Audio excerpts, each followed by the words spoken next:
بسم الله الرحمن الرحيم. الحمد لله رب العالمين، والصلاة والسلام على سيدنا وعظيمنا وحبيب قلوبنا وشفيع نفوسنا أبي القاسم محمد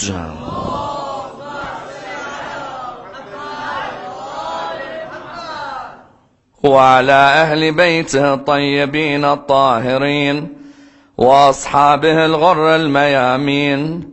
الحمد لله الذي جعلنا من المتمسكين بولاية سيدي ومولاي علي بن أبي طالب.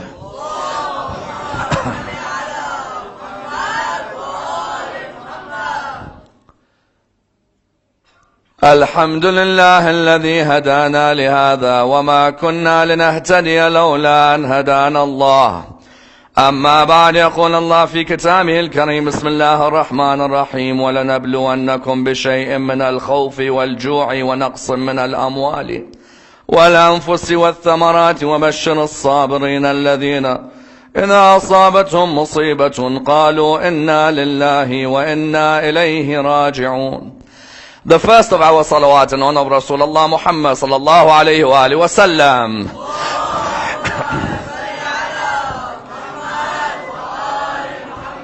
The second in honor of Amir al-Mu'mineen Ali ibn Abi Talib.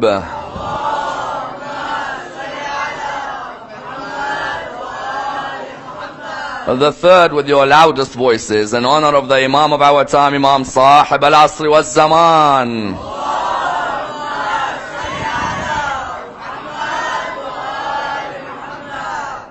Respected scholars, brothers and sisters, Assalamu alaikum wa rahmatullah wa barakatuh. What are the signs of the reappearance of the Mahdi is without a doubt a fundamental question within the religion of Islam, and indeed is a question that many Muslims continue to ask until today. A question that has been the subject of discussion since the time of the Holy Prophet Muhammad sallallahu alayhi wa alihi wa sallam.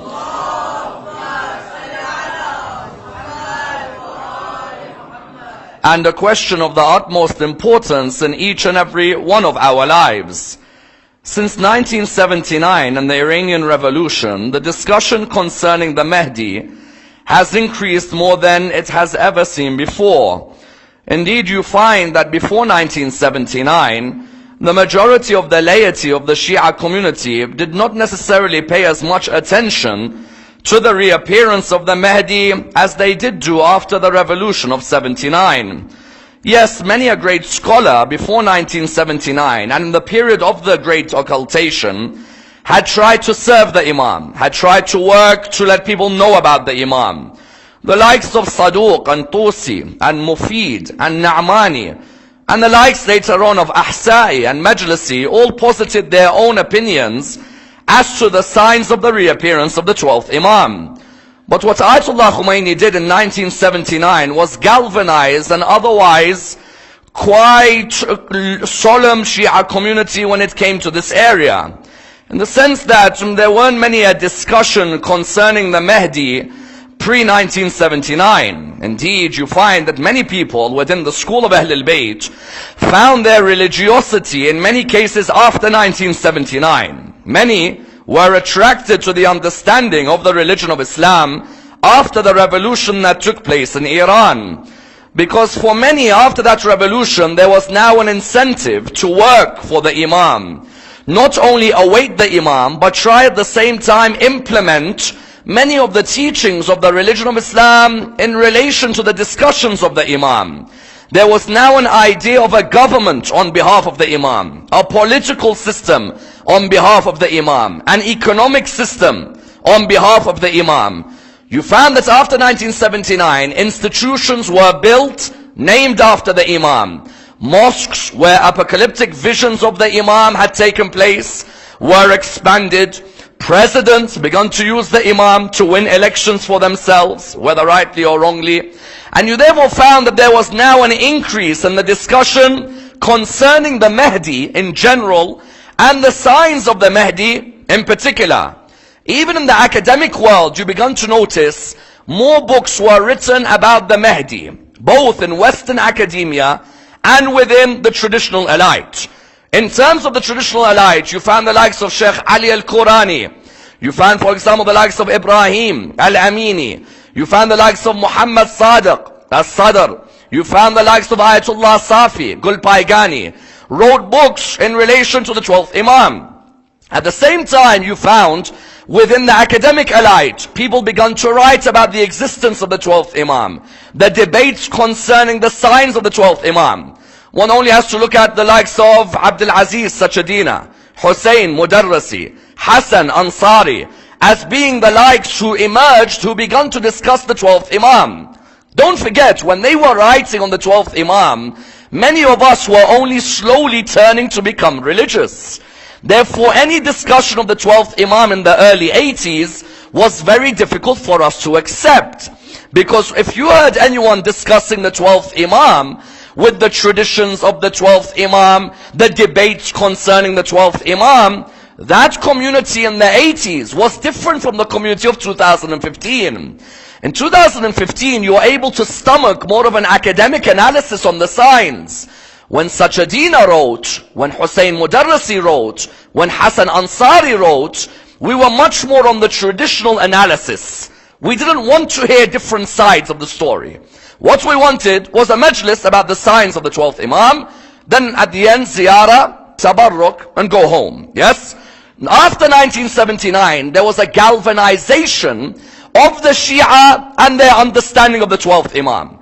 Suddenly, more and more of this understanding emerged, and now people were beginning to ask more than ever before, is this the period of the emergence of the 12th Imam?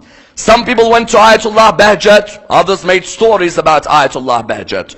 Some went to other ulama and made stories about them, saying that they're saying the 12th Imam is going to reappear in our generation. Now whether they said these things or they didn't, only Allah subhanahu wa ta'ala knows. An alim of Ahl al-Bayt will never predict exactly when the 12th Imam will emerge. Rather, they will discuss the signs as the signs are there within the books. Sadly, many of our discussions concerning the signs of the 12th Imam, many of them tend to be more apocalyptic than discussions which affect the whole of humanity. What do I mean? The discussion concerning the signs of the reappearance of the 12th Imam is a discussion as much for the non-Muslim as it is for the Muslim. Yes? But the way we normally discuss the signs of the 12th Imam, the wordings we use and the traditions we use, only a Muslim can relate to. As if I go to my Hindu friend now, or I go to my Buddhist friend now, and I say to him, listen, have you heard of the Sufyani? He'll say to me, what's the Sufyani? A country? Is it a drink? What is it? If I go to my Jewish friend now and say to him, Khurasani, he might ask me, is that another wine next to Shiraz? Yes. You find that these types of traditions are traditions we're not recognizing the non-Muslim on. The signs of the 12th Imam affect the non-Muslim as much as they affect the Muslim. Why? Because the non-Muslim also wants to know about an apocalyptic worldview. What's going to happen at the end of time? What is the meaning of our existence on this earth? Is the worldview that we have only theological, or can it be ethical? Can it be social? As in the person who joins the 12th Imam, is he only someone who cares about him as the 12th Imam? Or does he care about him as a social reformer? You found, sadly, many of the lectures that have been given about the signs of the 12th Imam's reappearance are lectures which are preaching to the converted. Yes? People who've heard of Sufyani, Khurasani, Yamani, they only meet their needs. But how about that non-Muslim who's out there? The reality is, when you're discussing the signs of the 12th Imam, the signs of the 12th Imam's reappearance are not just theological. There are many traditions which are signs of his reappearance, which are what? Political traditions, economic traditions, social traditions. Yes? This world is dictated by economics. If the 12th Imam is going to reappear, half of your discussion on the 12th Imam has to be economic, not religious. Because the way this world is dominated, at the moment, the main way people talk and think and live is economic. If you ask many of the followers of Ahl al-Bayt, have you ever discussed the economic signs of the 12th Imam? What's going to be the world in economic terms? Many of them don't know what has Imam al-Sadiq said about the economy. Has Imam al-Sadiq spoken about starvation? Has he spoken about inflation? Has he spoken about trade recessions? Has he spoken about poverty? When I talk about the 12th Imam, I can't just simply talk about the signs, Sufyani, Dajjal, Khurasani. Why? Because that banker in Manhattan doesn't care about these things, yes? Or that big lawyer in London doesn't care about these things. When you're talking about the signs of the 12th Imam, you find that the Imams of Ahlul Bayt never limited the signs of the reappearance to just religion, yes? They spoke about the political world at the time of the 12th Imam, the economic world at the time of the 12th Imam, and the social world at the time of the 12th Imam, yes? This year, 2015, is probably one of the most important years when it comes to the reappearance and the signs. Why? Because of the fact the whole world has heard of the word Islam now, yes? 50 years ago, you go to the Amazon rainforest, there are people who've never heard of Islam, yes? 60 years ago, you go to Chile and Venezuela, no one's heard about Islam. 90 years ago, you go to certain parts of Africa, no one's even come across Islam. Now in the year 2015, we can comfortably talk about the signs of the 12th Imam, knowing that if he is God's proof on earth, mankind is at a position where they could say, I have certainly heard about the religion of Islam. Yes? 100 years ago, you went to the streets of London, a person you term 12th Imam, even if 12th Imam was 1,000 years old at that time, they wouldn't know what that means. Yes? Today in the streets of London, they're discussing Islamic State, ISIS, ISIL, Al-Qaeda, Boko, Shabab, Hezbollah, Hamas. One by one they're discussing them. Meaning what? Meaning that the world today has reached a stage where they want to know what is the real vision of the Imam. What is the real understanding of Islam. But we cannot limit the discussion of the 12th Imam to simply religious discussion. Yes? Religion encompasses economics. Religion encompasses law. Religion encompasses theology. Religion encompasses politics. Therefore, when I come to discuss the signs of the 12th Imam, this lecture is for your Hindu friends, your Sikh friends, your Buddhist friends, your atheist friends, your Jewish friends, your Christian friends. Someone says, why? Because each one of them is as interested in understanding how we can make this world a better place as you are. Do you agree? Don't all of our friends from college, university, work, don't they all say to you, I hope one day we could just have a world of peace? Have you ever heard that phrase from your friends? That why is it on the television every day we see the barbaric Boko Haram, the barbaric Shabab, the barbaric ISIS? Don't they come and tell you, you know what, I just wish one day on television we can switch the TV on and we can watch a good football match, a good cricket match, we can watch a good film, for example. Every human being wants a better world, yes? The only things that will stop them wanting a better world are what? Impunity and greed, correct? That's the only things. Those two diseases, if they are removed, all of us, religion is just a term on top of us, yes? When the 6th Imam says, the followers of the Mahdi will be the first to leave him, and the worshippers of the sun and the moon will be the first to join him. Yes? What does he mean by this? He means that don't think that you people who've said Salamu alayka ya sahab al-zaman, don't think you're the only ones who are going to join me. I'm telling you from now, anyone who wants to make the world a better place, philanthropically they want to serve humanity, socially, politically, economically, then that person will be with the Mahdi whether they are a Muslim or a non-Muslim. Yes? There are many non-Muslims in the world who deserve to be with the 12th Imam. Just because they're not Muslims doesn't mean they don't deserve. If they want a world better socially, politically, economically, those people, Imam al-Sadiq says, will be the first to run to the 12th Imam. Yes? The followers of the Mahdi will run away from him. The worshipper of the sun and the moon will be the first to join him. Yes? Therefore tonight, let us examine the signs of the reappearance as they are today in 2015. Yes? Let's look at the signs of the reappearance according to the Quranic worldview, according to the traditional worldview. Which verse in the Quran did Imam al-Sadiq say is the verse which gives you the signs of the 12th Imam's reappearance? How is that verse in Surah Al-Baqarah applicable to our lives today? Number 3, how are their theological signs and what are they about the 12th Imam? Number 4, how important is ISIS in the reappearance of the 12th Imam? Number 5, economically, how important is what happened in 2008 to our lives today and to the traditions of Imam al-Sadiq when it comes to the recession? Number 6, socially, how's the Dajjal system being able to take over even a $1 bill? Number 7, how is it with all of these signs, ultimately, when you have Ahlul Bayt alayhim salam, you can defeat all of them?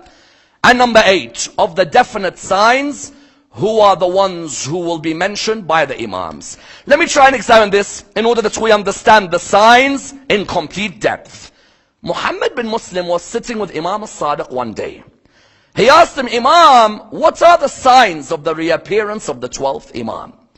Many times when you ask people what are the signs of the reappearance, they normally mention to you Sufyani, and they mention to you that the sun will rise from the west, and they mention to you, for example, the eclipse of the moon. They mention to you, for example, the heavenly cry. Imam al-Sadiq did something different here.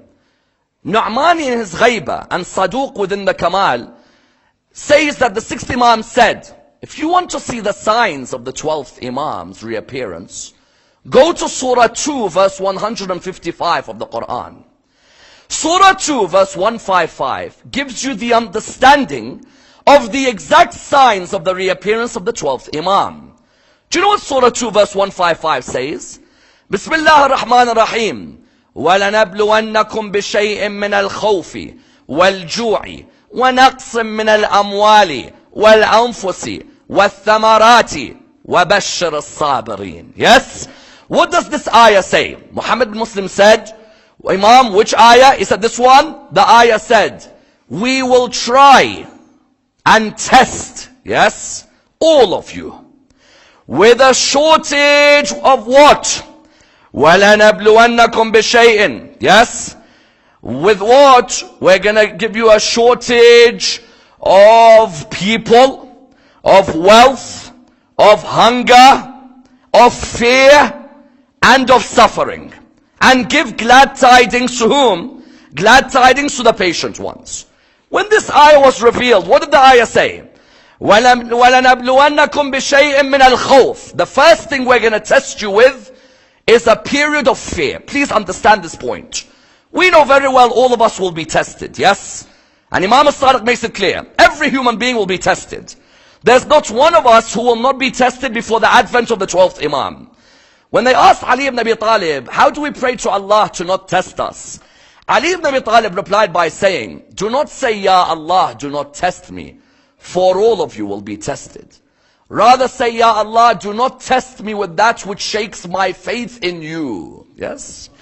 The main thing is that you are not tested with that which shakes your faith in Allah subhanahu wa ta'ala. Because ultimately, the greatest rizq you can have in this world is what?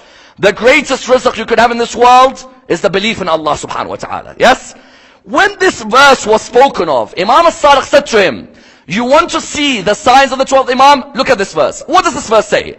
وَلَنَبْلُوَنَّكُمْ بِشَيْءٍ مِّنَ الْخَوْفِ. The first thing you'll be tested, and the first sign of the reappearance of the 12th Imam is what?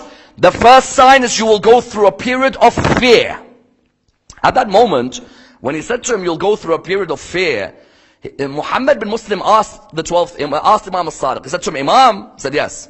He said, what do you mean we'll go through a period of fear? And then hunger, and then loss of property, loss of lives, and loss of agriculture. Imam said, the first sign is what? You'll go through the test of fear. Meaning, you'll go through a period where the kings of your time will be oppressive towards the people. Yes? The first sign is what? The kings of the time are oppressive towards their own people. In which way?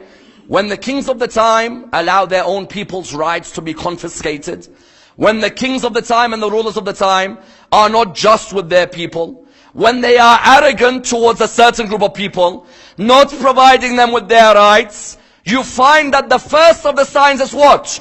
Allah will test us before the 12th Imam rises with a period of fear from our rulers. In which way? Look at the kings in the world today who are oppressive towards their subjects, yes? The first of them, the king of Saudi Arabia, yes? First of them. King of Saudi Arabia sits there, watches the Shia of Ahlul Bayt in his country, yes? And he sees that a mosque, there's a full-blown blast in that mosque, young, innocent human beings die. You find him turning around saying, you know, we apologize, that's it. What do you mean apologize? Why don't you remove all your Ibn Taymiyyah and Ibn Qayyim al-Jawziyah's books from your shelves, yes? Ibn Taymiyyah and Ibn Qayyim al-Jawziyah's books are the very reason you see these bomb blasts that take place in the world, yes? These kings, instead of them saying in Mecca, in Medina, in Riyadh, in Jeddah, remove all the books of Ibn Taymiyyah, they sit back. You find them saying, we are very sorry about what's happened. We'll send one of our dignitaries to come to your funeral. No, don't send your dignitary. Why? We are in a state of fear. We're going to our Imam Bargas in Saudi Arabia. Yes? When we're entering the Imam Barga in Qatif or in Dammam, we don't know when a bomb blast will take place. And all of it is because of your publication of Ibn Taymiyyah and Ibn Qayyim al-Jawziyah. Yes? As in Ibn Taymiyyah has a book, As-Sarim al-Maslul, Ala Shatm al-Rasul. Yes? This book, inside it, it says that kill the Rafida. Yes? We are called Rafida, aren't we? Says kill the Rafida. Rasulullah tells Ali ibn Abi Talib, kill the Rafida. When such a book is available on sale in Saudi Arabia, you think I'm not in fear when I'm walking in Saudi Arabia? When I come to Hajj, you think I'm not in fear for my wife or my sister? That when we're in Mina or Muzdalifah or Arafah, you're selling the books of Ibn Taymiyyah and Ibn Qayyim al-Jawziyah. As in, for goodness sake, Egypt, their ruler now, has said 7,000 of the books. Ibn Taymiyyah, Ibn Qayyim, Ibn Uthaymeen, Ibn Baz, the whole of the Salafi establishment, they've removed the books from the libraries in Egypt. Yes? Why? Because they noticed that these books, these aren't books that build human beings. Yes? These are books that are building people, going into mosques and bombing them. Say you have a problem with the non-Muslim world. Why are you coming into my mosque and bombing me? Yes? Imam al-Sadiq says, the first sign of the reappearance of the 12th Imam is what? That you will be tested with a period of fear. When Muhammad bin Muslim said, what fear? He said, you're going to be living under kings and they will be unjust to their subjects. Saudi Arabia, you walk into a mosque or Imam Barga, if you're selling Ibn Taymiyyah and Ibn Qayyim al-Jawziyah, of course all of us will live in fear. Kuwait, which is meant to be more moderate than Saudi Arabia, still they sell the books of Ibn Taymiyyah, they sell the books of Ibn Qayyim al-Jawziyah, and now what do you find? That Husayniyah, that mosque, where people are Muslims supposedly, goes in the month of Ramadan, on a Friday, into a mosque, while people are in sujood. Subhanallah, how Ali ibn Abi Talib's story repeats itself, yes? In that time, Ibn Muljam, what did he say? He said, I'm a Muslim, I'm of the Khawarij, I pray Salah, I love Quran. He killed Ali ibn Abi Talib in his sujood. Likewise, this person came in. We tell the Saudi kings, we tell the Kuwaiti kings, for how long are you going to sell Ibn Taymiyyah and Ibn Qayyim al-Jawziyah and Muhammad bin Abdul Wahhab's works, yes? When you sell these books in your country, what are they building? I have my books, correct? If there are any of my books you disagree with, then come by all means and remove them. Iran, a few years ago, there were certain volumes of Bihar al-Anwar of Majlisi, yes?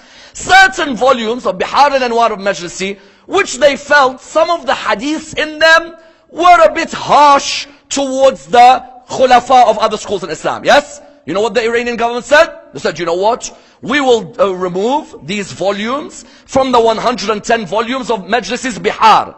Some of our people turned around, they said, no, you should put these in. But these may build the opposite of these, correct?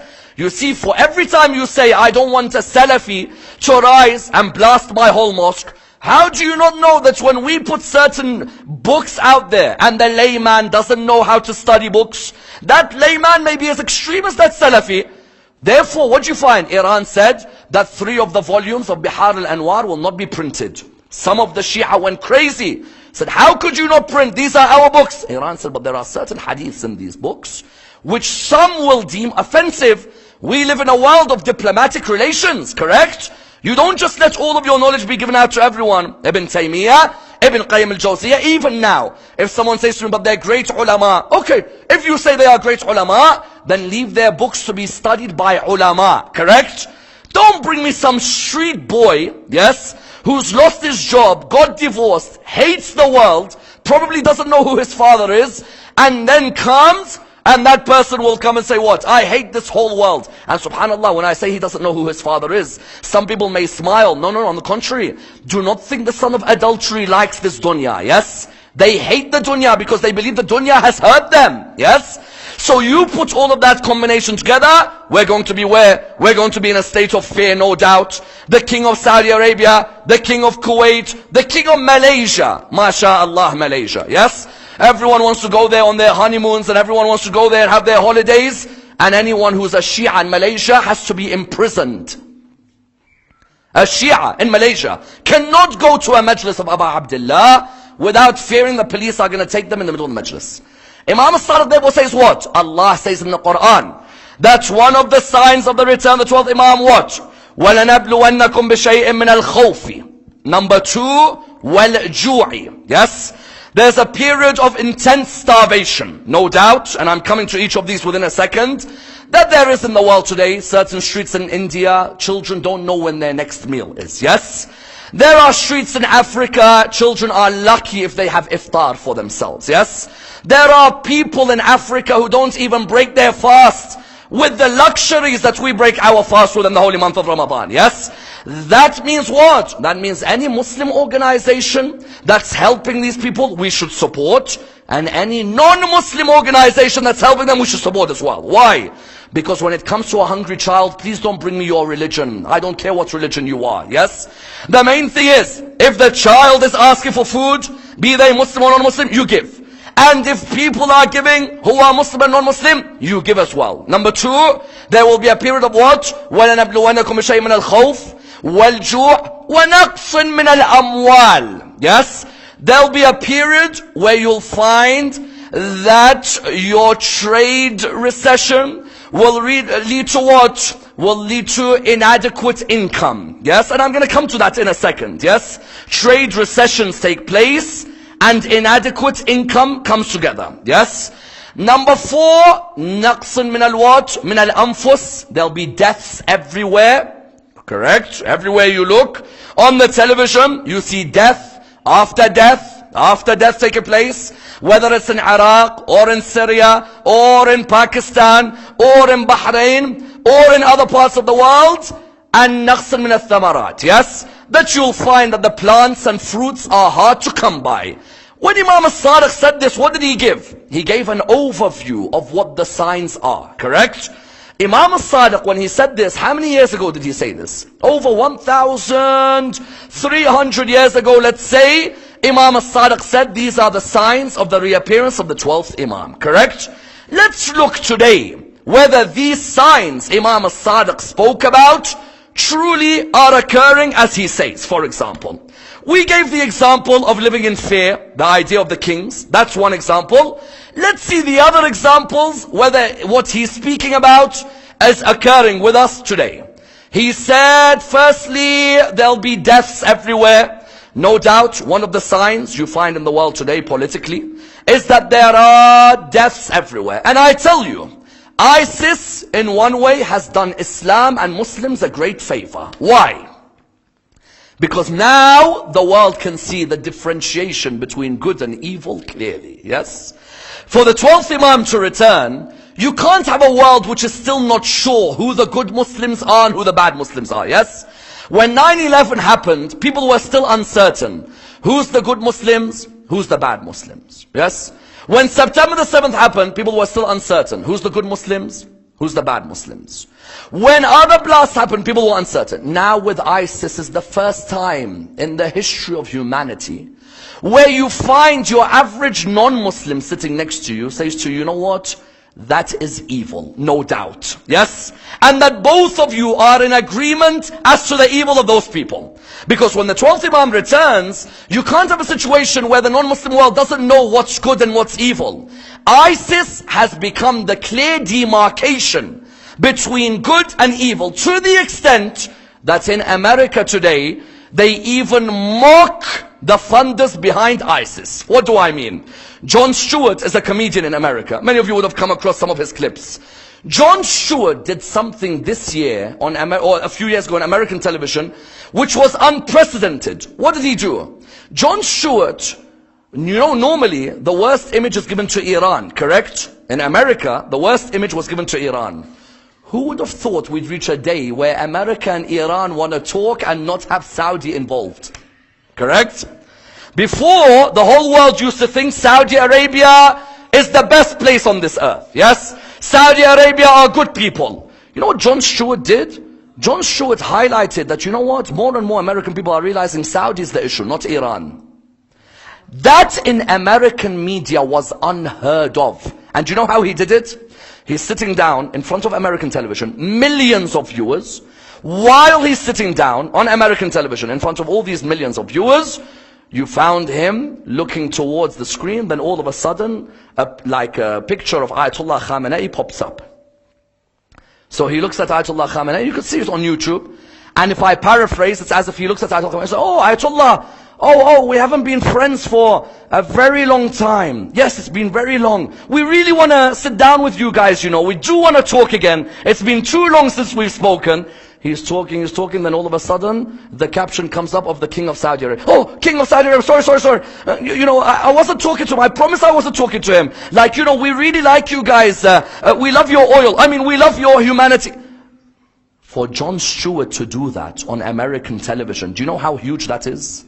That you mock Saudi Arabia. And he mocked, by the way, another president who I'm not going to mention. Yes? I'm not going to mention the other president. You can go on YouTube to see the first time America in its history has praised Iran ahead of Saudi and... Yes, the first time ever in American television. Do you know how unprecedented that is? Do you know why? Because people are sick and tired looking at this ISIS. They don't care if ISIS call themselves Muslims. What people are saying is what? People are turning around saying, you know what, whether you're Muslim or you're non-Muslim, all of us are against ISIS, yes? American people have reached a stage where they're like, you know what, if it means we have to be close with Iran. And what is Iran? But a representative of over 90 million of the lovers of Imam Sahib al-Asr wa Zaman, correct? What is Iran? As in, don't just look at Iran as a country. Iran, to us, we are proud when Iran is involved in diplomatic negotiations. Why? Because it shows that this whole world cannot revolve except that you have to listen to what the sons of Fatima say until now. Yes? The sons of Fatima until now. 1,400 years later. Nothing can be made of a decision. Show me which other school in Islam does President Obama have to think about talking with them before making a decision? Which school of Islam? Our Ismaili brothers, with all due respect to them, good human beings, but I don't think he's too concerned what the Agha Khan is thinking about the political world, yes? Our Bohra brothers, with all due respect to them, but I don't think what they're thinking, what the Da'i is thinking about the political world. But everyone is asking, what is Sayyid Ali Khamenei thinking about the political world, correct? Everyone is asking, what is Sayyid Ali Sistani thinking about the political world? What is that showing you? It's showing you that one of the signs of the reappearance is the whole of humanity is tired of seeing deaths, tired of seeing killings. So what does humanity do at the end, politically? They all decide, you know what, let's talk and work together to look for a system in which we can eradicate Zulm. Yes? Don't look at it as America versus Iran. Look at it as human beings who want a better world. Yes? A world which is devoid of injustice, devoid of oppression. Because what's the hadith about the 12th Imam? The 12th Imam's hadith, what do they say? The 12th Imam will come back, eradicate injustice and bring justice. Correct? The average American, what do they want? They want a world of justice and removal of injustice. The average American is sick and tired of the political lies. And that's why I saw one American saying, hold on, can you politicians make up your mind? 5 years ago, Assad was your enemy. Now you're telling Assad and Iran, let's fight Al-Qaeda. Can you guys make up your mind who's good and who's bad? As in, even the average American is saying, you know what, if Iran is going to be good for us, then let's just talk with Iran, for goodness sake, and not talk with countries who show arrogance towards our country. Therefore, the first of the signs that is clear is what? Politically, the world will become sick and tired of deaths and you'll find a time where people will try and gather together to fight against these deaths. Another of signs is what? Economically, the world will be at a stage where people are sick and tired of starvation, poverty, and recession. 2008 was one of the biggest signs that the 12th Imam's reappearance may not be far away. You know, 2008, do you know how many hadiths of Imam al-Sadiq virtually spoke about 2008? But 2008, we got away with it by the scruff of our necks, correct? Imam al-Sadiq, they asked him, what's the signs of the reappearance of the 12th Imam? When the Quran says there will be a shortening in your wealth. He said, one of the signs is convergent markets. They said, what's convergent markets? He said, when you're having trade recession take place, where it's difficult to acquire agriculture, fruits and plants. Then he said, you'll reach a stage where you trade and you transact. Before the 12th Imam appears, you trade, you transact, but you find that there's no profits being made and someone else has taken all that profits. You know, 2008, how close we were to putting a card in a machine and getting no money back. Many people think that now we are in a false sense of security. 2008, we were this close from having no money come out of the banks. As in, you go and ask Lehman Brothers, go and ask AIG, and go and ask Iceland for that matter. Ask them all one by one, and you'll see each one of them tell you about 2008. Because they told everyone in the world, you know what, good debt plus subprime mortgages, we bring the two together, and we're offering you security. You keep buying the houses, and we're gonna help you in the repayments. And then you begun to realize what? You begun to realize that there was chaos. Why? Because the basis of it was impunity and interest and greed, correct? And when these three are the basis of a system, then know that the 12th Imam is not far. Why? Because we fell in that false sense of security at that time. We thought to ourselves, you know what, we've got through this. It's never gonna happen again. But believe you me, let's not fall into that false sense of security again. Why? At that time, we fell into the trap, thinking that everyone was offering us mortgages for our own good. We didn't see the interest at the bottom of that system of corruption and greed. Now what's happening to the world again? Everyone's falling into the false sense of the middle class security, yes? Latin America, there's a rise of the middle class. Southeast Asia, there's a rise of the middle class. Africa, by 2020, there will be 400 million people classified economically as African middle class. By 2030, they predict 1.7 billion people in Africa will be classified as what? Middle class. That person who's going to go into that false world, they're going to think to themselves, you know what, I can buy a new car. Why do I need the 12th Imam? I can buy a new car. I can go on holidays more frequently. I can change houses as I want. What they don't realize is that, you know what, that system which has got greed, interest at the bottom, people working on their systems behind the scene, at any second there'll be a crash. And there's only one country that will print and survive, watching everyone else fall. What do you think? People aren't preparing for this chaos? You think Greece is not a sign of this chaos? If Greece goes out of the Eurozone, what chaos will emerge for all of us, yes? As in, you don't think Qatar is now buying land all over Africa. Why is Qatar buying land all over Africa? For what reason? Why is India and China fighting over what? The water of the glaciers of the Himalayas, yes? Is there a battle between them about water?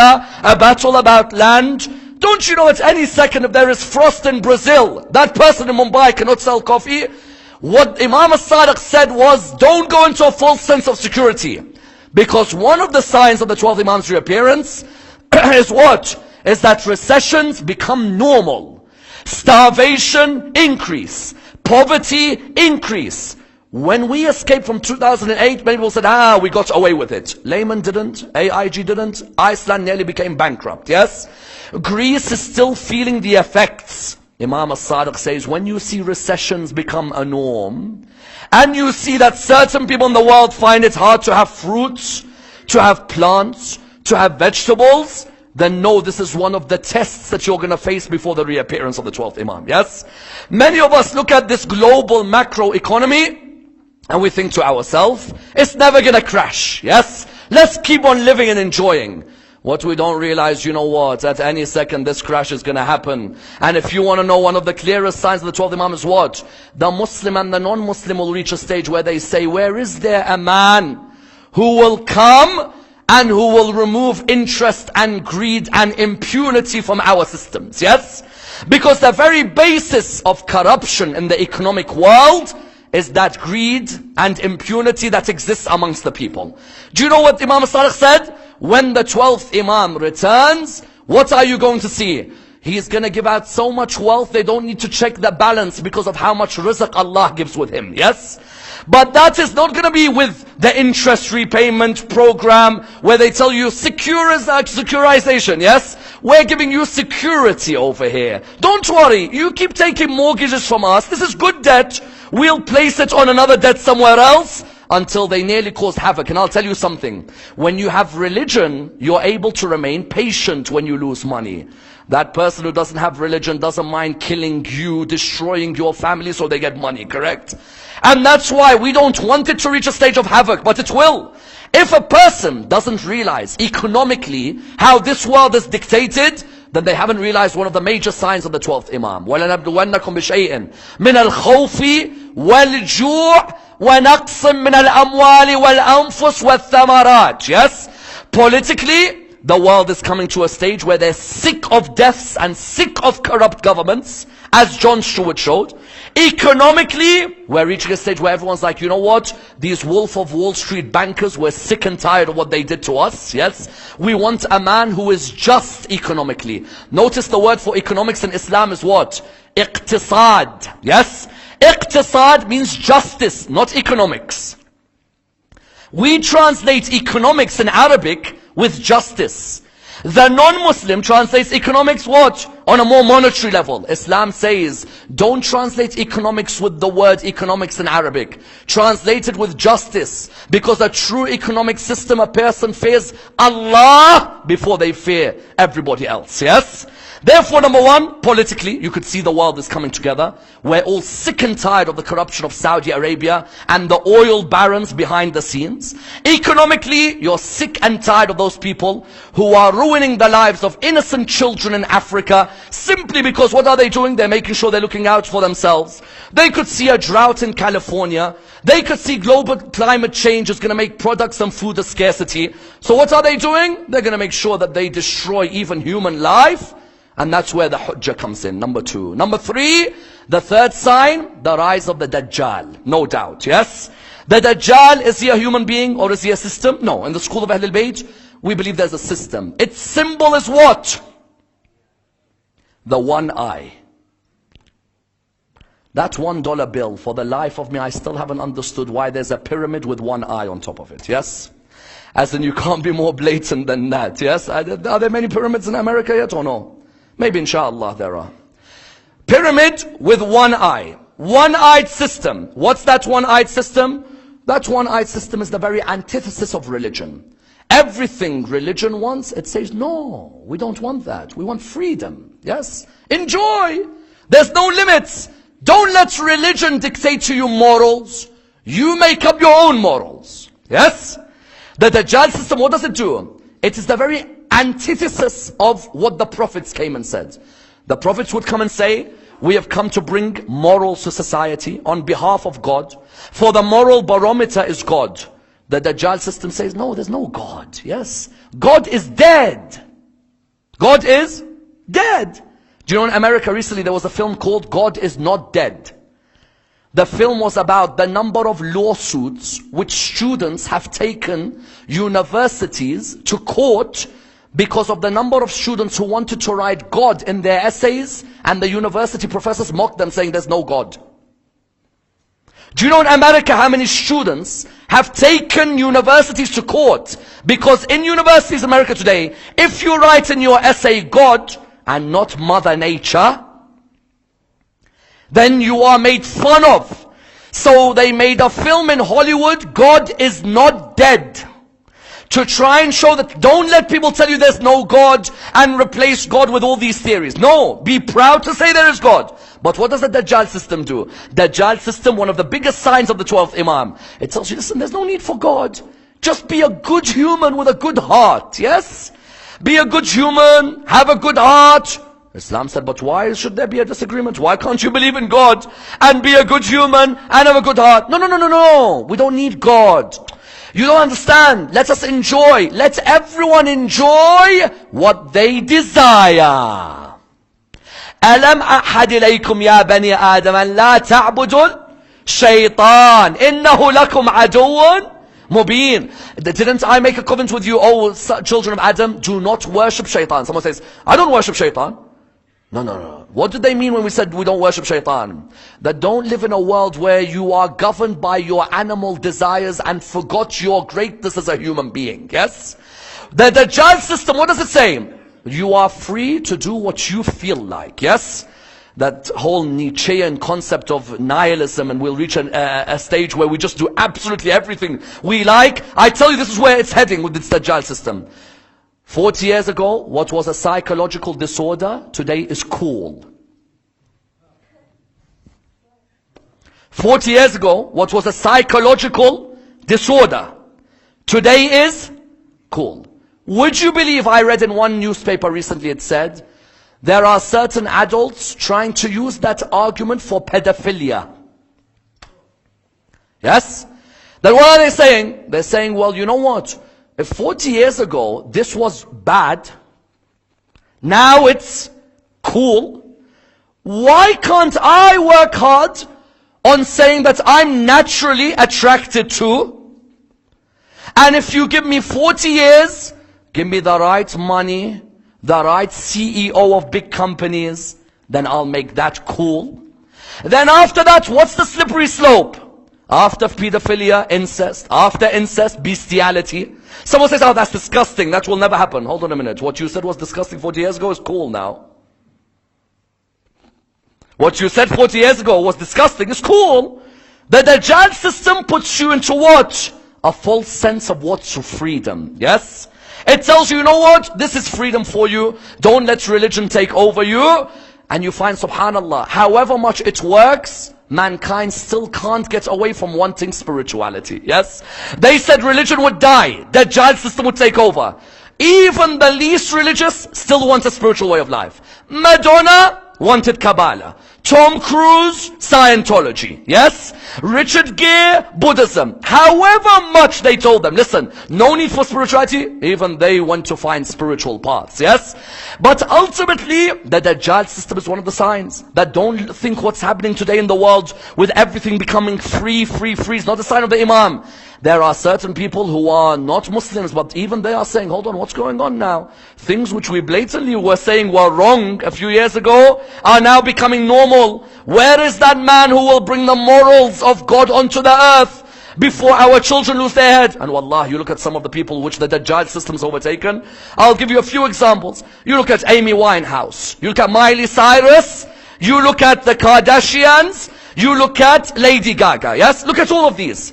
When you look at all of their lives, Miley Cyrus, innocent actress when she was younger. Innocent.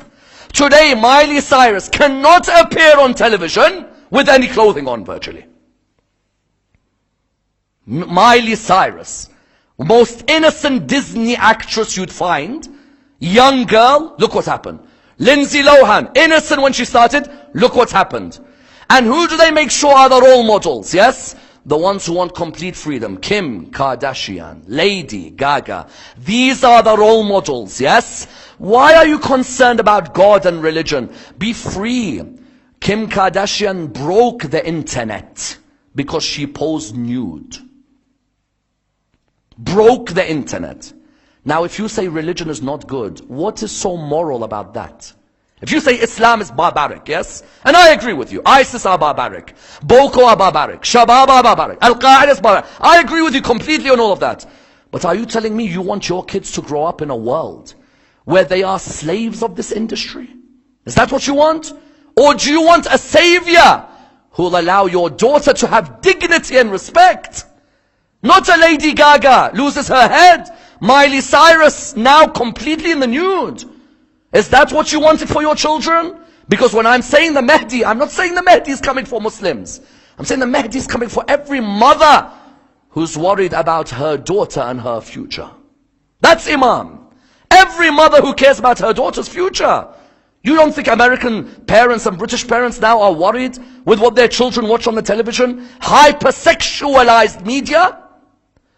So when we say signs of the 12th Imam, some of the signs, you'll find that humanity all agree that yes, we don't want a world where freedom is sexual exploitation. To the extent there's a hadith of 6th Imam, you know what he says we'll reach a stage where someone will abduct the girl and the only thing people will say is you shouldn't have done it in daylight. Imagine. Today, sexual exploitation, sexual slavery. When the Mahdi reappears, the first thing he'll stand for is say, are these not daughters with souls? Yes. What have you done that Amy Winehouse dies at that young age? Geldof's daughter dies at that young age. What reasons? Overdose. Why? Don't you want a man and a way of life which gives freedom to your daughter, instead of seeing her die in her 20s because of a drugs overdose? Therefore, politically, the world comes together. They want corrupt politicians removed. Economically, the world will come to a point where we don't want corruption and greed and interest at the heart of the economic system. Socially, the world will want to remove itself from being animalistic and back to its human dignity. And I tell you something, with all of these signs, you find if the Muslims unite with each other, you don't need to worry about all of these signs. Yes? Sometimes our own enemy is ourselves, not anyone else. Even if there's a Dajjal, even if there's a Sufyani, even if there's a Khurasani, even if there's a Yamani, all of these. But the Muslims need to unite, otherwise the 12th Imam, none of this will mean anything to him. Yes? The Muslims have to come together, unite, because the biggest disease we can have in our communities is disunity, correct? When there's disunity between us, then there's no way the Imam will look at us and say what? And say, these are the people I want to lead. But when there is unity, then we're able to alleviate all of these problems, no doubt. Therefore you find the Imams mention these signs, and of them they mention there are certain signs. The scholars differ over them, but of them they say, for example, the Khurasani with the black flags who will come, and the Yamani from the Sadat, yes, who will come. And they say, they talk about the Sufyani from the lineage of Abu Sufyan, who will come to try and destroy the message of Ahlul Bayt alayhim as-salam. Yes? All of these things we mentioned, political corruption, economic greed, social nihilism, all of them are represented where? In the Sufyani. Yes? That if someone takes the Sufyani as a definite sign, and there is no bada applied on the Sufyani, if someone is to take that as an opinion, then you find no doubt that he will be of those who will seek to destroy the message of the Imam. And it's not surprising that a descendant of Abu Sufyan would have such a thought when his ancestors didn't mind killing the grandparents of the Imam. Yes? As in, it's not surprising when you see that at the end, someone from the line of Abu Sufyan wants to destroy a son of Al-Muhammad, and at the beginning, the children of Abu Sufyan massacred the children of Al-Muhammad. Yes?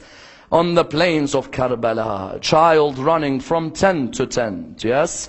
One of them shouting and screaming, Wa Abbasa, and another saying, Wa Husayna, and another saying, Wa Akbara, and another saying, Wa Zainaba, and another saying, Wa Kulthuma. Indeed, you saw all of these babies would be moaning, and they'd be groaning when you came to those final moments in Karbala. But there was one child, hadn't drunk any milk, you couldn't hear even a voice, yes? The 6-month-old baby of Abu Abdullah, yes? You look at the army of Abu Sufyan and you ask them, if you don't believe in God, you don't believe in a day of judgment, this 6-month-old baby, what has the baby done wrong to you? Yes?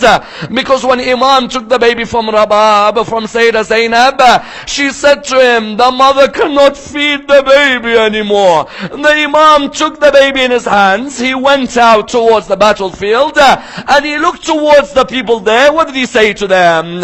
He said to them, O army of Abu Sufyan, O army of Yazid, this baby has committed no crime. No one offered any water. The Imam placed the baby on the earth of Karbala. Yes? He said, I'll leave the baby here. This is for the mothers who are over here. Yes?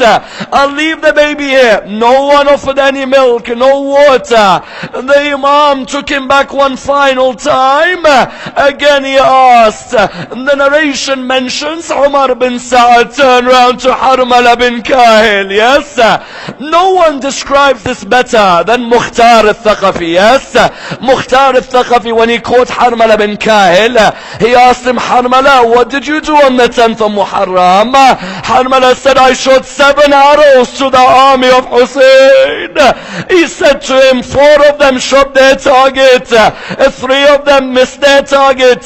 So he said to them, of the 4 that reached their target, which ones hit their target?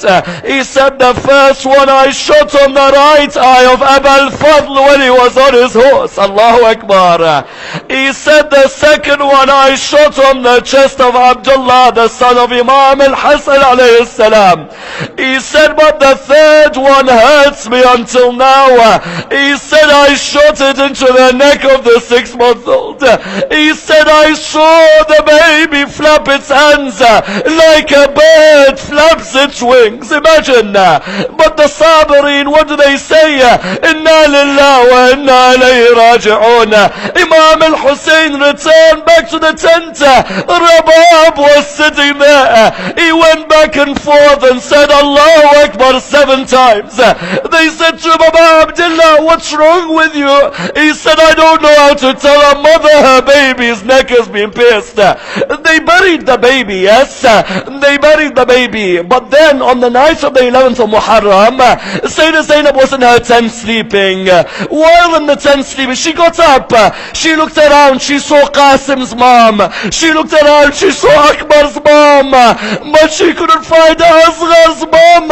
So she looked. She saw Rabab out on the battlefield. She said to her, Rabab, what are you doing? She said, I have some milk for my baby Asghar. Allahu Akbar. I want you to keep going with this, yes?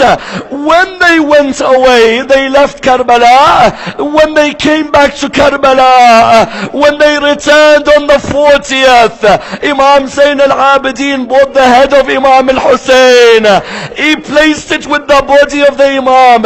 He said, as soon as I put the head with the body, I heard a voice from the mouth of my father. Allahu Akbar. The baby, placed the baby on my chest. MashaAllah. The baby placed him on my chest. Softly placed his neck on my neck. Oh my son, the arrow of Harmala still hurts. That moment that he buried the baby, he placed Asghar on the chest of his father, yes? I want to continue with this. When Rabab left Karbala, she was crying for her baby. In Kufa, she cried for her baby. In Sham, she cried for her baby. In Karbala, she cried for her baby. But when she returned to Medina, there was only one man she remembered, yes? When she came home, she entered the house. As soon as she entered, she said to the builders, remove the roof from my house. They said to her, but Rabab, the sun will burn your body. She said, no, remove the roof from my house. When she sat in front of the sun, they said to her, are you sure? She said yes. They said to her, why? She said, how can I protect myself from the burning sun? And I saw Abu Abdullah burnt by it in Karbala.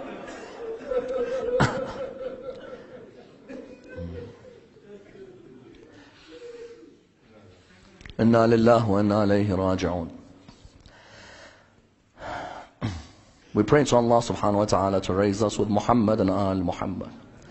Ya Allah, raise us with the Imam of our time, Imam Sahib al-Asri wa Zaman. Ya Allah, allow us to be amongst his companions and those who spread the word of justice. Ilahi azam al-bala, no doubt. Ya Allah, it's a period of trials and tribulations. Ya Allah, remove the oppression that the followers of Ahlul Bayt face.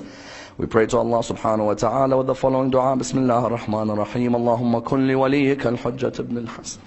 صلواتك عليه وعلى آبائه في هذه الساعة وفي كل ساعة وليا وحافظا وقائدا وناصرا ودليلا وعينا حتى تسكنه أرضك طوعا وتمتعه فيها طويلا برحمتك يا أرحم الراحمين.